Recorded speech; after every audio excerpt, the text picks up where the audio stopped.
महाराष्ट्र में हर दिन कुछ नया और बड़ा देखने को मिलता है, लेकिन इस वक्त एक बड़ा सवाल खड़ा हो रहा है कि क्या महाराष्ट्र की राजनीति में एक नया भूचाल आने वाला है। दरअसल बात ही कुछ ऐसी है। आप सभी को पता है कि एनसीपी नेता और पूर्व महाराष्ट्र के गृह मंत्री अनिल देशमुख जेल से बाहर आ गए हैं और जब वो जेल से बाहर आए तो उनके स्वागत के लिए अजीत पवार पहुंचे हुए थे। अब आप कहेंगे कि अजीत पवार का पहुंचना कोई बड़ी बात नहीं है, क्योंकि अजीत पवार एनसीपी के प्रमुख नेताओं में से हैं। शरद पवार के बाद उनका दर्जा आता है और अनिल देशमुख शरद पवार, सुप्रिया सुले और इसके साथ ही अजीत पवार के बेहद करीबी माने जाते हैं। तो उनके स्वागत के लिए अगर अजीत पवार वहां पर मौजूद थे तो ये कोई बड़ी बात नहीं है।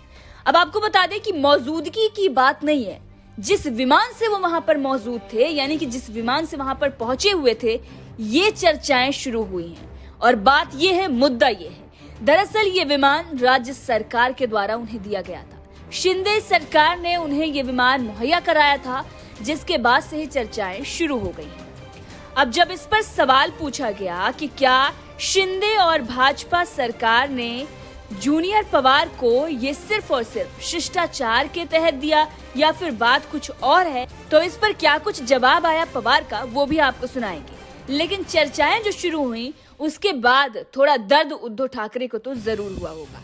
दरअसल महाविकास आघाड़ी की बात जो की जा रही है उसमें से अजीत पवार के निकलने और शरद पवार का उद्धव ठाकरे से नाखुश होना ये बड़ी बात दर्शा रहा है। वैसे आपको बता दें कि महाराष्ट्र में जो हलचल हुई, सरकार बनी, अगर शरद पवार ने इसमें हाथ लगाया होता तो ये साफ कहा जा रहा था कि उद्धव ठाकरे की जो सरकार है वो गिरती नहीं, लेकिन शरद पवार ने अपना हाथ पीछे खींच लिया था और इसीलिए उद्धव ठाकरे की सरकार गिर गई थी। अजीत पवार की और देवेंद्र फडणवीस की जो नजदीकियां हैं वो भी किसी से छुपी नहीं हुई हैं। अब इसीलिए जब राज्य सरकार उन्हें विमान मुहैया कराती है तो चर्चाएं शुरू हो जाती है।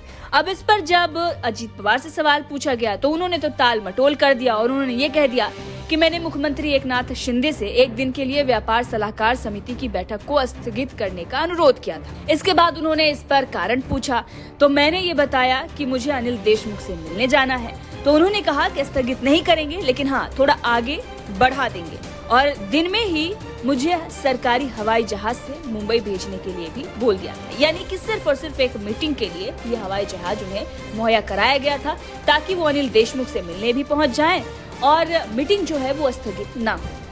हालांकि जिस तरीके से उन्होंने इस पर स्पष्टीकरण दिया है उस पर अटकलें जो हैं वो खत्म नहीं हो रही हैं। खासकर महाविकास आघाड़ी गठबंधन के भीतर जो पार्टी शामिल है उसको लेकर अब किस तरीके के कयास लगाए जा रहे हैं वो तो आप समझ सकते हैं। जब वो सरकार में थे तो किस तरीके से आपस में लड़ रहे थे, अब तो सत्ता भी नहीं है। तो इसीलिए एनसीपी, कांग्रेस और शिवसेना के बीच में जो चीजें हैं वो खुलकर सामने आ रही हैं और एक दूसरी पार्टियों को भीतर ही भीतर काटने का भी काम ये पार्टियां कर रही हैं।